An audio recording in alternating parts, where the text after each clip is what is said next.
So the path is really clear once you tell me what change you want to make. Maybe the change you want to make is you want to go from being an unknown comic to being a respected comic. Oh, really? Respected by who? Right? Respected by the people who, want to laugh at off-color jokes and drink 7 beers, or respected by the people who read the New Yorker? Tell me who you're trying to change. Let's be really specific and put you on the hook. And people hate that because people don't want to be on the hook.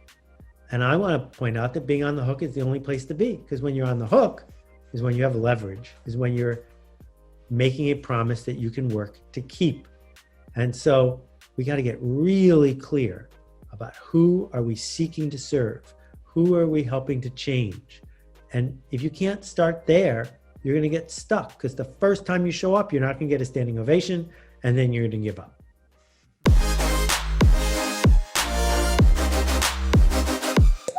All right. So today we're talking with Seth Godin, and we're talking about shipping creative work, which is also the subject of his latest book, The Practice, Shipping Creative Work. So welcome, Seth.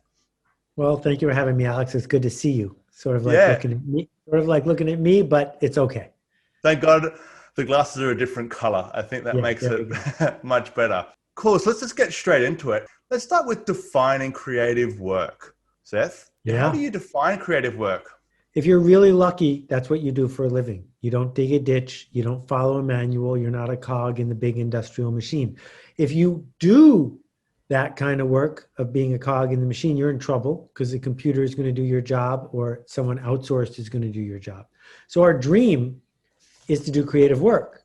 But creative work is work first and foremost. Means we do it when we don't feel like it. We do it with respect for the customer. We do it with a practice so that we can do it regularly.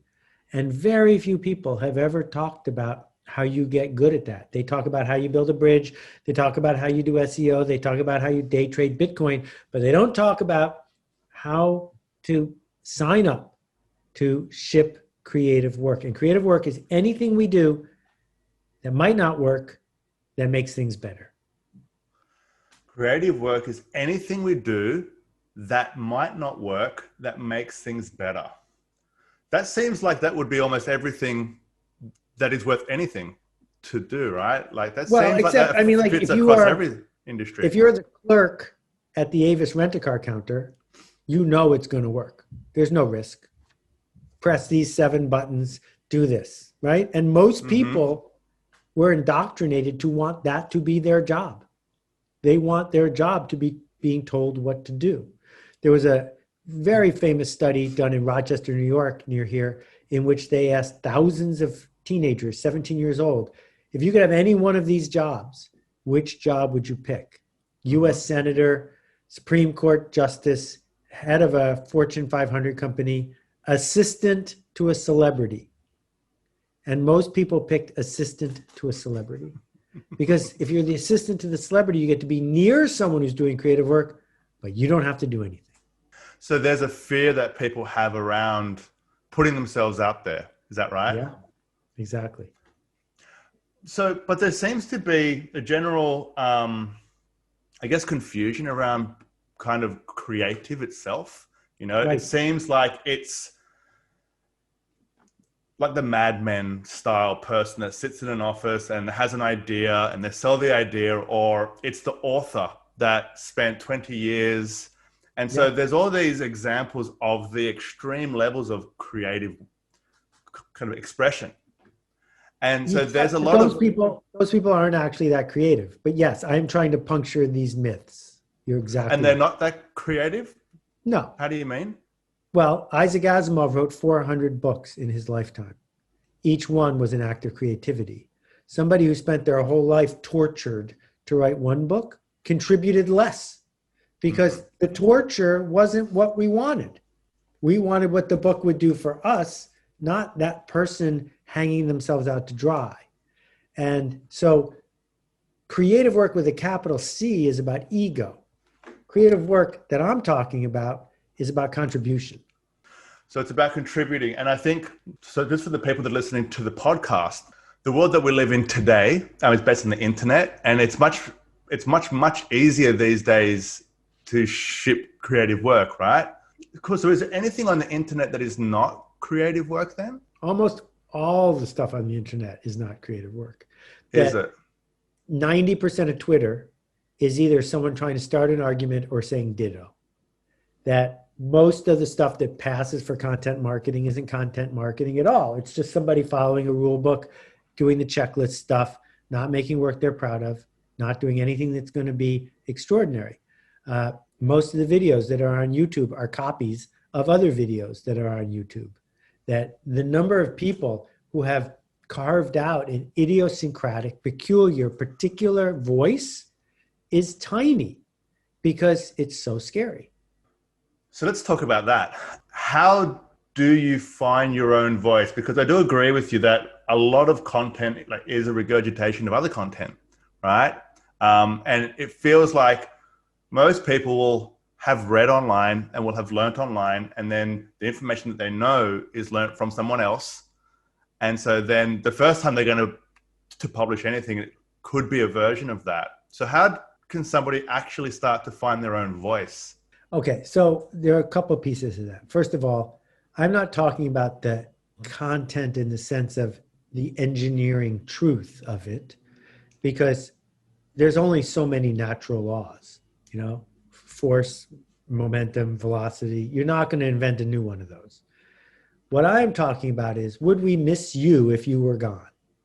Is there something distinct about your contribution that made a difference? So if we look at the math of Wikipedia, what we see is that more than 100 million people visit Wikipedia.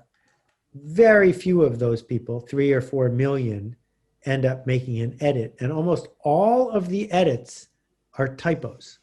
Almost all of the edits are tiny, trivial things. And there are only 5,000 people who have earned edit privileges to be able to be a high enough level that they can start or substantially alter a significant Wikipedia article.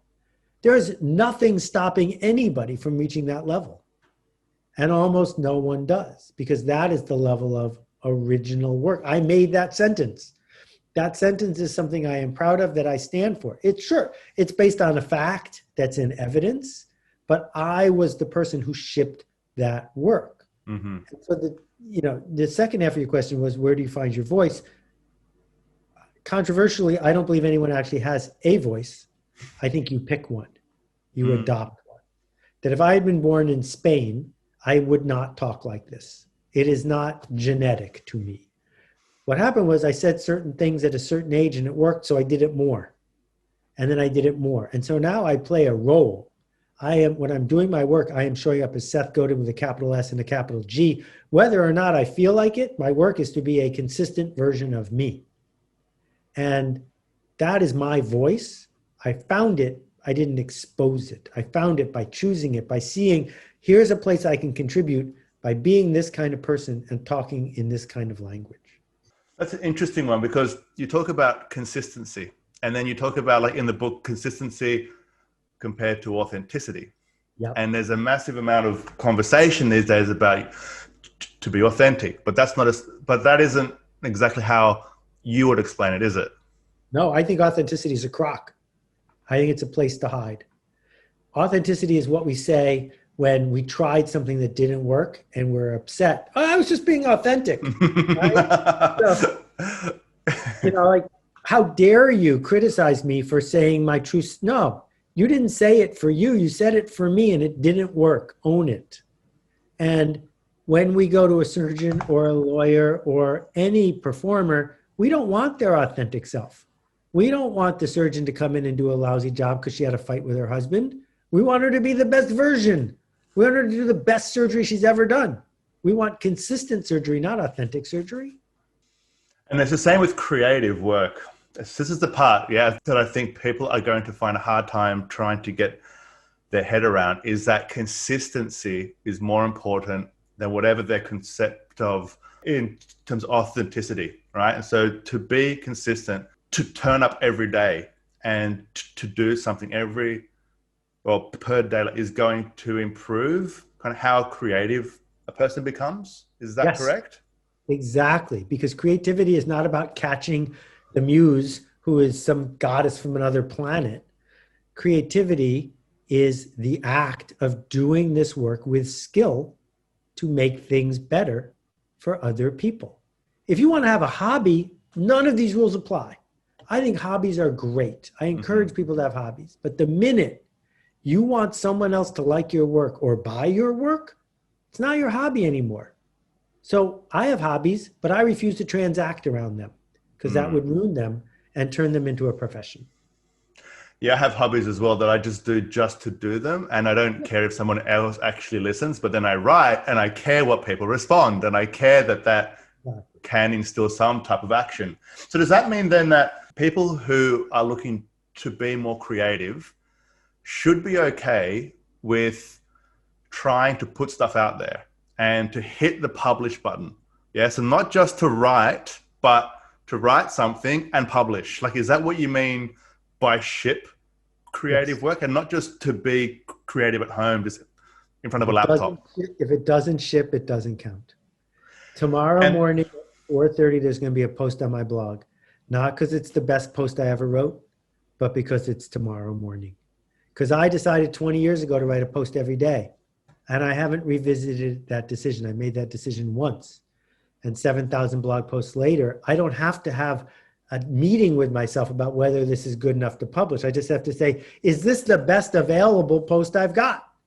If it is, I publish it. And it turns out the ones that I slave over the hardest that I am sure are perfect don't resonate. And the ones I write in 5 minutes because I've had a busy day go like crazy. I have no idea. I'm wrong all the time, but I ship the work. And that's interesting because, I mean, I just posted something just on LinkedIn yesterday, and I kind of submitted it, I constructed it, I thought about it.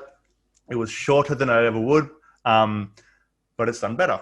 And I don't understand why. And it pains me because I want to be better every day. And I'm like, why is this post better than the other? And I guess to your point, it doesn't make that much of a difference. You have to publish, you have to see, and you have to be consistent with that. That's right. And it doesn't have to be every day, but my argument is that this work we are doing, if we're doing it generously, not just to amuse ourselves, we make a promise to the audience and we have to keep the promise. Part of that is being consistent. Part of that is being persistent when we are welcome. And so the difference between, say, Bob Dylan, who continues to play for millions of people a year, and somebody from the 60s who's gone, is Bob keeps showing up. He brings the best version of Bob Dylan he can to the people who want Bob Dylan, and almost no one goes. But the people who do go still account for millions of people. Yeah, sure. Yeah, right. And it's really interesting because this starts to bring up a lot of emotions in people: fear, doubt, all the things that, perfectionism. I mean, how do people start to overcome that? Because people have an expectation of who they are. And then when they hit the first time anyone publishes, the first time I did a podcast because I have a stutter and all that, I was like, wow, this is not going to work. But I was like, look, I'm just going to start to record. The first one was hard and it wasn't as good as the 5th one or the 10th one and so on, right? But not everybody is prepared to put themselves out there and to fail. And so how can people start to warm themselves up to being able to publish? Because there is this massive fear hey, I want to publish, but I'm scared of being embarrassed. Yeah. So I want to do a small digression and then come back to that. Mm-hmm. It's interesting that in an industrial economy where everything is about the things that are easy to measure, which we call hard skills, you have been indoctrinated, like many people, into believing that the fact that you have a stutter means you shouldn't have a podcast because you aren't hitting every single word at the rhythm you're supposed to. But you're not mentioning that you have more empathy and energy and excitement and optimism than almost anybody who has a podcast. So the person who's sitting there with perfect diction and who's boring as dust thinks they're entitled to have a podcast because they fit in. This is perfectionism. Yeah, sure. That's not what the world needs more of. It needs these real skills, which some people call soft skills, of humanity showing up. And if you show up with enough humanity, People don't care whether you have hair or not. People don't care whether you have a stutter or not because you're connecting with other humans. Mm. And so to answer the original question, we come to the smallest viable audience. So all of us grew up with mass media. And so we know who Oprah is, and we know who Aretha Franklin is, and we know who Ellen DeGeneres is, at least in the States, right? That success looks like 30, 40, 50 million people. But the internet is not a mass medium. The internet is a micro medium that nobody on the internet, nobody reaches 30 million people a day. And so instead of saying, how many likes did you get on Twitter? We can say, did 100 people get touched by you in a way that they won't soon forget? And if you can publish to 100 people, what's the worst that could happen? It'll just bounce off. You'll never hear from them again. That's it. But there's plenty of other groups of 100. You're never going to run out. If you can serve the smallest viable audience and overwhelm them with what they need, they'll tell the others. And then this micro medium kicks in and benefits you. Mm. And it's so interesting on that point as well, because on that point, I thought, well, because of the stutter, like it's not going to be as good. But then everyone was like, well, wow, because of the stutter, this is really interesting. Like the fact that you have this, it seemed to have connected like a lot more. And it was the opposite of what I thought, because there's something that happens, I think, in somebody's head where it's not real, the fear that they have. They don't understand how people are going to react. And so then they are thinking they're positioning it too high, and then they're getting stuck. And so I like your point on just start with a small audience, start with something small and publish. What does somebody start to write about?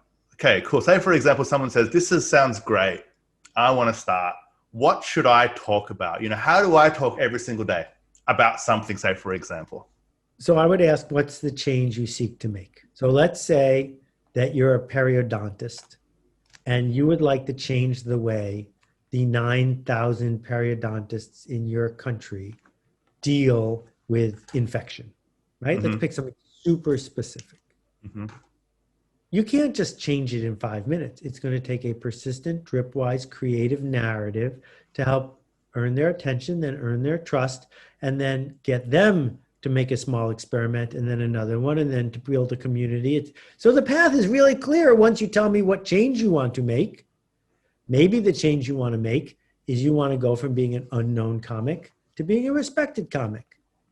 Oh, really? Respected by who? Right? Respected by the people who, want to laugh at off-color jokes and drink 7 beers, or respected by the people who read The New Yorker? Tell me who you're trying to change. Let's be really specific. Mm-hmm. And put you on the hook. And people hate that because people don't want to be on the hook. And I want to point out that being on the hook is the only place to be, because when you're on the hook is when you have leverage, is when you're making a promise that you can work to keep. And so we got to get really clear about who are we seeking to serve? Who are we helping to change? And if you can't start there, you're going to get stuck, because the first time you show up, you're not going to get a standing ovation. And then you're going to give up. It's a super point. And I think this seems to apply quite a lot to thought leadership of sorts, right? So to putting stuff out, to achieving a goal. And so like on the one side of it is the music side. And then on the other side is what everyone on this podcast is going to be doing, which is thought leadership side, the content marketing side, the content side, we'll call it, right? So from the content side of things, it seems that you need to have achieved some level of skill or some experience or something to be able to do that. But that's only in perspective of the people which you're trying to serve. Is that right or not? You know what I mean? Because like if someone's just starting out, they're not going to be going out there saying, hey, I'm going to change the game when they're just starting out, but they want to ship. So what does that person do? Right. So first, I need to put an important aside here with exclamation points on both sides. I have never met someone who woke up in the morning saying, I wish someone would hustle me today. I wish someone would use social pressure and other tactics to hustle me into doing something I don't want to do. I wish someone would use pop-ups and pop-unders and funnels and trick me and all that to get my attention. No, no one says that. So don't do that. Nothing you're working on justifies you doing that. Mm-hmm. Number two is, of course, you don't have an enormous amount of expertise in whatever you want to do. So maybe you begin by convening people who do, by making connection happen. That in itself is a creative act. So I don't know if you know the legend of Esther Dyson or not. Esther is one of the most important people in the history of tech. I met her in 1983. In 1983, Esther Dyson had a newsletter. It was written on blue paper. It was mailed to its subscribers, and it was 8 pages long, single-spaced typed. And it outlined people that she had met in tech who were launching interesting companies. If you wanted the newsletter, it cost $3,000 a year. And she and her partner began probably with 50 subscribers. But it was so valuable to these venture capitalists and others that the word spread. You needed to be a subscriber. And at its peak, I think it had 3,000 subscribers. 3,000 people paying $3,000 in 1983 to hear Esther Dyson every 2 weeks talk about who she had met. So now the question is it worth going out of your way to meet Esther Dyson? It took a long time to get a meeting. If you got a meeting, you went to her building. There were 2 elevators, and she was on the 5th floor. And if you took the wrong elevator, it stopped at the 4th floor. So you had to send that elevator down to the basement and then quickly get in the other elevator so you get to the 5th floor. It was a puzzle. Then Esther started a conference, and the only people who were allowed to come to the conference were people who subscribed to the newsletter. And at the conference, she had her favorite people of the year present their companies. Now, if you are one of these entrepreneurs, is it worth it to present at the Release 2.0 conference? If you're one of these investors, is it worth going to everyone wins? What did Esther do? She convened. She created connection where there was no connection. Within 5 years, she knew more about the future of tech than anybody because she had spent her time as a convener hearing different points of view and reflecting it back to people in a way that was generous. She hustled no one. She ended up becoming an angel investor in probably hundreds of companies. She was on the board of Meetup before it sold and on. And I've known her off and on for years. Is Esther a genius? Yes. Was she born a genius? No. Right? Helps that she comes from a family of geniuses, so she was expected to be a genius. If you've heard of the Dyson sphere, it was, I think, her uncle, physicist, invented it. But the point is still, this is open now to everyone to say, there is this genre I want to work in. There is this place where I want to put a stake in the ground that is generous. How will I then go to the next level and the next level and the next level? And any industry you can name that has a successful player in it has a successful player because they got there an inch at a time. Starbucks didn't start with 12,000 stores. It started with 3, and they didn't even sell coffee. They just sold beans. So the process is available. You got to commit to it. You got to commit to it, and you have to take action. It seems like action is the key to all this. Is that right? And I think generous action. Generous action. Hustle. Generous action. Would we miss you if you were gone? If you didn't build this, would we miss it? So if you are busy interrupting people, and I got to tell you, I am spammed with every 2-bit hustle you can imagine. People won't miss those when they go away, and they do go away. The people who get out on the other side are the ones who are step by step, generously shipping the work to a small group of people in the right genre, causing connection and conversation to happen, and then it grows. So we're really talking about kind of almost creating a personal brand, isn't it? This is what this is about, like in a way. Is that right? All right, so let's talk about brand. Brand is not logo. Hyatt hotels have a logo, but they don't have a brand. Mm-hmm. Nike has a logo, they have a brand. If Nike owned a hotel, you know exactly what it would be like. If Hyatt made sneakers, you have no idea. Right? Okay. So a personal brand is simply a promise, an expectation. When I get on a podcast with you or read something you wrote or give you any form of my time, I have an expectation for what I'm going to get from you. That's your brand. Mm-hmm. And you can wreck your brand in one day if you want, but that's your brand. Most people don't have a brand. They just have a logo, because I am not willing to give them enough of my time and attention for them to earn anything, because they haven't shown up in a way to have gotten my time and attention. People that listen to this, they may be thinking, if I go out and publish, how do I not like ruin the brand in a day? Just like what you just said, it's like I don't want to ruin my brand in a day. So how do I avoid that? Yeah. So the promise has to be very specific. If you promise that you are the most reliable, consistent, and trained heart surgeon in all of Tucson, and it's not true, you're doomed. Mm-hmm. If you promise that you're going to show up with something interesting that may or may not work for people on some fringe of something, you can keep that promise, mm-hmm. right? So like, think about, say, the early days of Bitcoin. The people during the early days of Bitcoin who showed up and promised a stable, reliable, predictable replacement for cash, they're all gone, right?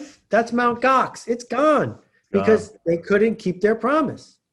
On the other hand, if you show up and say, hey, I'm Mike Novogratz, I'm swinging big bats here, and this is the most volatile, weirdest thing ever, maybe I'll be able to double our money, the people who invest in you are like, go for it, Mike, because they knew what the promise was. So then how do you come up with the ideas? The ideas of, because it, like, to write 7,000 posts, like some days you must be sitting there thinking, what am I going to say today? So I make what's these your process? I make these on my Glowforge. You can't see these on the podcast. They're going to be part of the launch of the book, and they're called writer's blocks. And I don't know if you can read it. Yeah. And there's a video version of the podcast too, by the way, so they can see it. Each one is different, but this one says no such thing as writer's block. Writer's block is real, and there's no such thing. What people who say I don't have any ideas are actually saying is, I'm afraid of my bad ideas. Because everybody has bad ideas. And if I said, write down 99 bad ideas, I guarantee you at least 3 good ones will slip in. They will. So you don't have idea block. You're just afraid of bad ideas. Write down more ideas. Keep writing down ideas, and sooner or later a good one's going to show up. And then the psychological part of it is that you have to be okay in choosing the best of those 99 and just publish. Yep. And just publish. And how long would you take to publish something? What's the time frame that somebody should have? Is it half an hour? Is it 6 hours? Is it 2 hours a day? Is it what is the amount of practice somebody should be putting out there? Well, so I think different people have different postures, and I think it depends on what your idea looks like. If you are developing a pacemaker, I hope that you spend at least a year to make your idea to the world. Paul Graham, the great entrepreneur, founder of YCOM. Paul, if you read his posts, at the bottom, he lists all the people he ran the post by before you read it, because he wrote a post once a month. I, on the other hand, have no one look at my blog posts before they're published. And every day I write 3 or 4, and you see the best one, right? The next best one that I've got. And the promise is really clear, which is if you don't like this, just wait till tomorrow. There'll be another one. And that promise enabled me to not have to sit with a post for a long time. If it's controversial, if I'm dealing with something where I'm over my head, I'll work on it for a month for sure. Mm-hmm. And other people will read it for sure. But my best blog posts, 20 minutes. So you do take time if it's controversial, because you don't want to risk the promise, the brand, right? And to say the wrong thing. And I think if people are out there, because this comes to the imposter syndrome, which everyone has at all levels. It gets easier the more that you write, right? But it feels like it only gets easier if you get lazy. Because, well, first, everyone's entitled to a microphone, but no one's entitled to an audience, and no one's entitled to applause. Mm-hmm. So just because there's a process doesn't mean it's going to work. Mm-hmm. It just means it's going to work better than if there isn't a process. So with that said, Uh, the thing about being an imposter is I feel like an imposter any day I'm doing good work. And if I don't feel that way, then I might be busy, but I'm not working very hard. So you feel like an imposter anytime that you are doing great work. Is that what you Yeah. said? Yeah. And why is that? Because I'm doing something that might not work. That's what it means to be creative. What it means to be creative is you are shipping generous work that might not work. Well, the stakes are much higher for me than they are for someone with 50 followers. So given how high the stakes are, and I'm working on something that might not work, of course I feel like an imposter because I've never done that before. So you keep pushing yourself, and that's the creative part of it, isn't it? That's where that Right. the creative muscle almost starts to play. It's when you get into the zone almost, right? The flow state. And then all of a sudden stuff starts to come out from somewhere. Where is that place? What's that place called where things come? One reason that rock stars burn out is they end up playing covers of themselves. That the audience doesn't want to hear the new album. The audience wants to hear their greatest hits.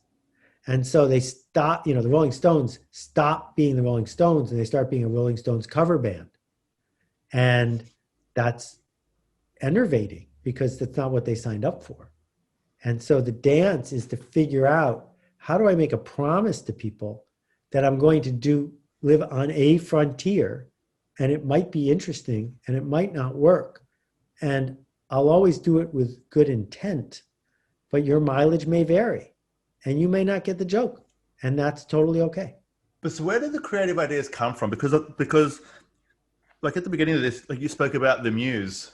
Right. The muse that will come up with that idea. And I have found that, sometimes like I might be on the beach or like I might be out somewhere, something will pop into my mind that will change everything. Right. And we're not talking about that right now, are we? That's something different, isn't it? Or is it similar? I don't know. So the great Cory Doctorow, science fiction author, taught me last week, talent is just a skill we didn't realize we were practicing. Talent is good. What happened when that idea popped into your head is it was one of a parade of 1,000 ideas, but one of your filters highlighted it for you. And you didn't hear the other ones, but they were there. Good ideas are simply the iterative process of effort. And you might not be noticing the bad ideas, but they are definitely there. I can confirm that, by the way. It's hard to get the good ideas, though. And I think to that point, it does. So just to confirm, so people that ship creative work consistently will have the good ideas pop into their mind because of the work that they're shipping. And that it changes their psychology, because the more they do it, the more experience they have, and the greater their context. Correct. Absolutely correct. That flow comes from the work. The work doesn't come from flow. So what about the Mad Men style creative ideas, right? Say, for example, if that was like your job, right? And you needed to come up with ideas that were not the same as everyone else. And that was your job, right? And I don't know, like it was like a logo design, or it was, I don't know, some story which you had to create, or it was like an ad, let's say, because this is like a marketing podcast as well. Like, how would you practice that kind of work, shipping that kind of work? Well, the first thing is we need good taste. And to get good taste, we need to understand genre. And it means we have to have done the reading. You can't work on a logo without knowing who Paul Rand was, right? You can't work on a logo without having seen 1,000 logos. Otherwise, you're just an amateur, right? Once you understand the genre, then you can say, well, I see the terrain, and there's terrain over here that is largely unexplored, but because I understand the genre, drawing out what's on that terrain is really easy, right? It's really easy for someone who invents TV shows for a living to come up with MTV Cops. And if you come up with MTV Cops, you have Miami Vice, and suddenly you're a genius. Mm-hmm. But it wasn't very hard. The hardest part was other people had come up with Miami Vice before, but had discarded it because it felt too risky, because it felt too far afield from the junk that network TV was broadcast. So he had the wherewithal to consistently, persistently get that show made without compromising it into just a version of Mannix, right? And so the original idea of Miami Vice took less than a minute to think up and less than half an hour to draw out. The hard work was not compromising after that in all respects. Like, what should be on the soundtrack, and what should be the color scheme, and why is it like this, and who is it for, and what do I say to the critic who doesn't get the joke, right? But those things are all executions on an insight that comes from a deep understanding of genre. Now, it is possible to just get lucky and show up with your thing out of the blue, but those people tend to be one-hit wonders because they don't have the discipline to keep doing that work with passion. And so the problem I have, other than the moral problem, with people who hustle is they're building their whole thing on the slimmest of ideas with almost no execution behind it. They lose interest after a few weeks. And that's not how you build something great. You know, if we think about, and I don't think Facebook is something great, but if your goal is to create a change in the culture or create a lot of money, Facebook had one idea for 100 people at Harvard, right? Obviously, there's two ideas. Idea number one, you don't have a date. Idea number two, people are talking about you behind your back. You want to hear what they're saying? That's it. That's all Facebook is. And then 15 years of hard work.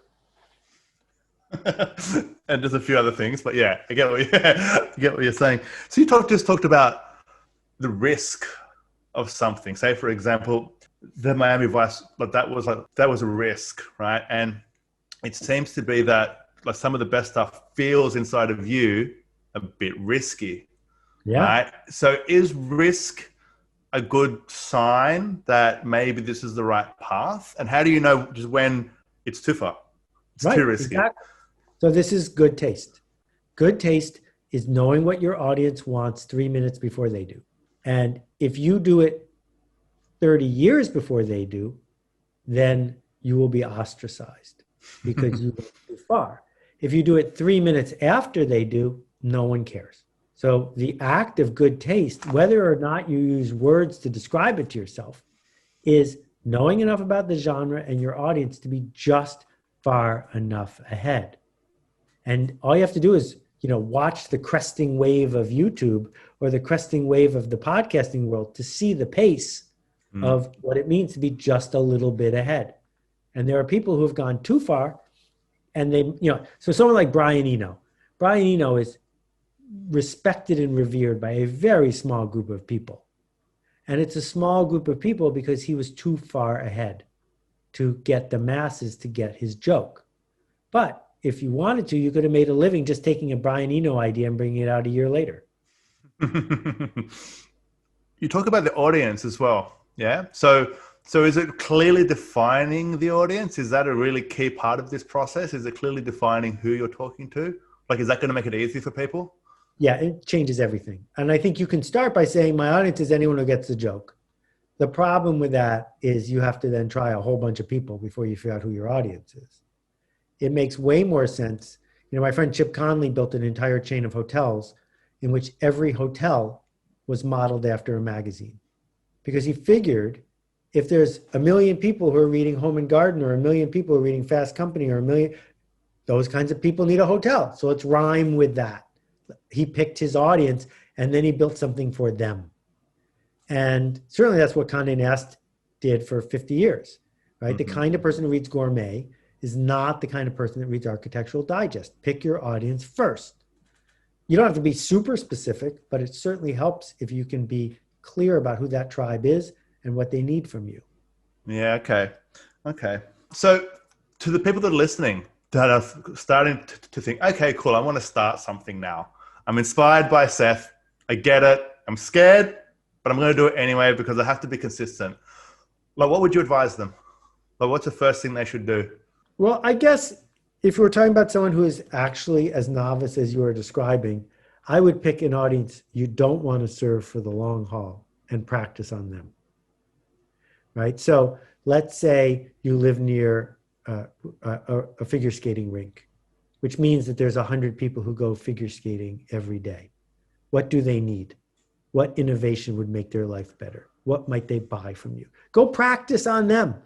And if you fall on your face, you never have to go back to the figure skating rink again. It's invisible. Mm-hmm. Practice over there, practice over there, practice. So I started in the book packaging business because the beauty of it is you've got 2 stamps. You could send a letter to anybody in the book industry. And if they liked your idea, they would mail you money. And I got 800 rejections in a row. I was a complete failure, but no one knew that I was getting 800 rejections because each person only rejected me 20 times. And eventually I figured it out. I got the joke. And so I could play in that space. And then when the web came along, it's a totally different group of people.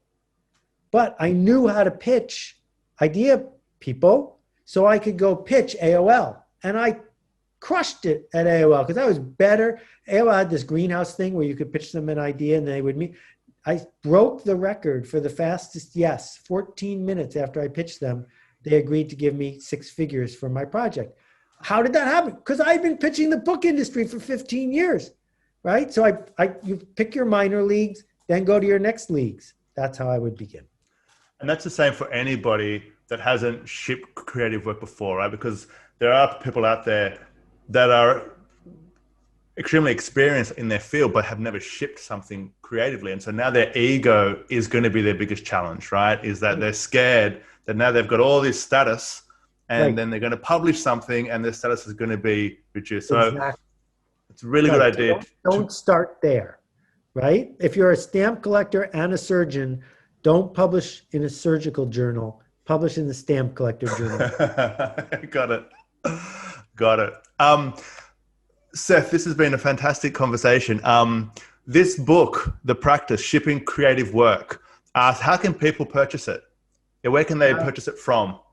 It's out now. It's available wherever finer or unfiner books are sold. And there's an audiobook too, but I don't need people to buy a book to make a difference. I wrote a book so that you would get a few and share them with people and form a support group. But I have a blog, Seth.blog. It's free. There's 7,000 posts on it. And I run workshops at akimbo.com. So plenty of ways to level up. But my agenda is not cutting down trees. My agenda is helping people get what they want to get. That's awesome. And the book as well is so interestingly written in that every chapter is really short and punchy. And so it's really easy to read anywhere because it just takes you a couple of minutes and that's one more chapter. And it's extremely well written. So I highly recommend it as well. Thank you so much, Seth. This has been such a fabulous conversation. Have a great afternoon, I guess, there. Yeah.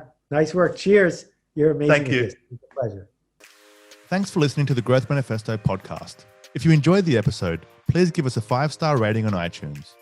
For more episodes, please visit growthmanifesto.com/podcast. And if you need help driving growth for your company, please get in touch with us at webprofits.io.